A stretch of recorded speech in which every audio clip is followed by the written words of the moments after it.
Everyone, তো আজকে আমি তোমাদের সঙ্গে শেয়ার করব আমাদের মন্দির আর রথযাত্রা। তো দেখো আমরা মন্দিরে চলে এলাম, আর ফার্স্টেই দেখাচ্ছি এটা আমাদের রাধা গোবিন্দর মন্দির, আর এটা হচ্ছে বাবা ভোলানাথ, তার পাশেই আছে মা কালী। তো এইভাবে সবটা তোমাদেরকে পুরোটা দেখাতে পারছি না, খুবই শর্ট করে আমি তোমাদেরকে দেখাচ্ছি।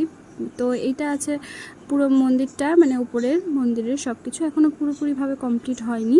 তো এখানে দেখো নাচ গান হচ্ছে, মানে রথযাত্রা উপলক্ষে। তো এখানে নাচ গান হচ্ছে, তো এখানে আমরা একটুখানি নাচ গান দেখে তারপরে আমরা বাইরে যাব রথ দেখতে।